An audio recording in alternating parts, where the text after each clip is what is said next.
Hi friends, welcome to தவா cook and health tips. இன்றைக்கி நம்ம மீல் மேக்கர் பெப்பர் ஃப்ரை தான் பண்ண போகிறோம். அப்படியே சிக்கன் டேஸ்ட்டில் இருக்கும். வாங்க எப்படி பண்ணுறதுன்னு பார்ப்போம். நான் 1 கப் மீல் மேக்கர் எடுத்திருக்கேன். இப்போ ஒரு பாத்திரத்தில் சுடு தண்ணி நல்லா சுட வச்சுருக்கேன். அதில் இந்த மீல் மேக்கரை அப்படியே போட்டுருவோம். போட்டுட்டு நல்லா மிக்ஸ் பண்ணி விட்டுட்டு நான் ஒரு மூடி போட்டு அப்படியே ஒரு 5 மினிட்ஸ் விட்டுறேன். ஒரு 5 மினிட்ஸ் கழித்து ஓப்பன் பண்ணி பார்க்குறேன். நல்லா அப்படியே புஸ்ஸுன்னு வந்துருச்சு ஊறி. இந்த மாதிரி வந்ததுக்கப்புறம் அப்படியே இருத்து ஒரு பவுலில் எடுத்து வச்சுக்கிறேன். எடுத்து வச்சுட்டு அதில் ஃபுல்லாக தண்ணி இருக்கும். அதை ஃபுல்லாக இது மாதிரி எடுத்து நீங்கள் பிழிஞ்சு அப்படியே இன்னொரு பவுலில் போட்டுருங்க. கொஞ்சம் சூடு ஆறுனதுக்கப்புறம் நீங்கள் இந்த மாதிரி எடுத்து நல்லா புழிஞ்சு எடுத்துக்கிறங்க. எடுத்தால் நம்மளுக்கு இவ்வளவு தண்ணி வந்துருந்துச்சு. அந்த தண்ணியெல்லாம் கீழே ஊற்றிட்டு இப்போ நம்ம பிழிஞ்ச மீல் மேக்கரை எடுத்து வச்சுக்கிடுவோம். இப்போ ஒரு கடாய் வச்சுட்டு ஆயில் ஊற்றிக்கிடுவோம். ஆயில் நல்லா ஹீட் ஆகவும் கொஞ்சமாக சோம்பு போட்டுக்கிடுவோம். குட்டி குட்டியாக நான் கட் பண்ணி ஒரு வெங்காயம் ஆட் பண்ணிக்கிறேன். போட்டு நல்லா மிக்ஸ் பண்ணி விட்ருவோம். இப்போ பட்டை, கிராம்பு, பிரிஞ்சி இலை இதெல்லாம் போட்டு நல்லா மிக்ஸ் பண்ணி விட்ருவோம். இப்போ ஒரு தக்காளி நல்லா அரைச்சி வச்சுருக்கேன் பேஸ்ட்டாக, அதையும் போட்டு நல்லா மிக்ஸ் பண்ணி விட்ருவோம்.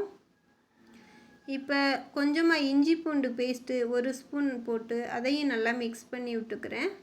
இப்போ 1/4 ஸ்பூன் மஞ்சள் தூள், 1/4 ஸ்பூன் சிக்கன் 65 மசாலா போட்டு நல்லா மிக்ஸ் பண்ணி விட்டுக்கிறேன். இப்போ 1 ஸ்பூன் கரம் மசாலா போட்டுக்கிறேன். ஒரு 2 ஸ்பூன் சிக்கன் குழம்பு மசாலா போட்டுக்கிறேன். போட்டு நல்லா மிக்ஸ் பண்ணி விட்டுக்கிறேன். இப்போ கொஞ்சமாக உப்பு போட்டுக்கிறேன். உப்பு போட்டு நல்லா மிக்ஸ் பண்ணி விட்டுக்கிடுவோம். இப்போ கொஞ்சமாக கருவேப்பிலை போட்டு அதையும் நல்லா மிக்ஸ் பண்ணி விட்டுக்கிடுவோம். இப்போ நம்ம வேக வச்சு எடுத்து வச்சுருக்கோம் இல்லையா, ஊற வச்சு அந்த மீல் மேக்கரையும் போட்டு நல்லா அதில் மிக்ஸ் பண்ணி விட்ருவோம். நம்ம மீல் மேக்கரை இப்படியே பண்ணோன்னா அது மீல் மேக்கருக்குள்ளெல்லாம் அந்த கிரேவி ஒட்டாது. அதனால கொஞ்சமாக தண்ணி வச்சு வேக விடுவோம். அப்போ தான் உள்ளே எல்லாமே அந்த டேஸ்ட்டு நல்லா இறங்கும்.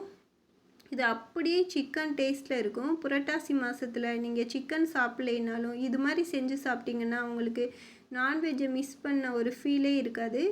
இப்போது பெப்பர் போட்டுருவோம். போட்டு நல்லா மிக்ஸ் பண்ணி விட்ருவோம். அவ்வளவு டேஸ்ட்டாக இருந்துச்சு.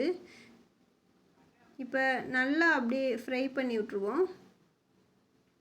நம்மளுக்கு செய்யலே தெரியும், அப்படியே சிக்கன் மாதிரியே இருக்கும். இது நம்ம சப்பாத்தி கூட சாப்பிட்லாம், அவ்வளவு டேஸ்ட்டாக இருக்கும். இது மாதிரி செஞ்சு பாருங்கள் ஃப்ரெண்ட்ஸ். பார்த்துட்டு எப்படி இருக்குன்னு சொல்லிவிட்டு கமெண்ட் பண்ணுங்கள். மறக்காமல் நம்மளோட சேனலை சப்ஸ்கிரைப் பண்ணிடுங்க. அப்படியே பக்கத்தில் உள்ள பெல் ஐக்கானை கிளிக் பண்ணி ஆல் கொடுத்துருங்க. அப்போ தான் நம்ம போடுற வீடியோ எல்லாமே நோட்டிஃபிகேஷனில் வரும். தேங்க்ஸ் ஃபார் வாட்சிங்.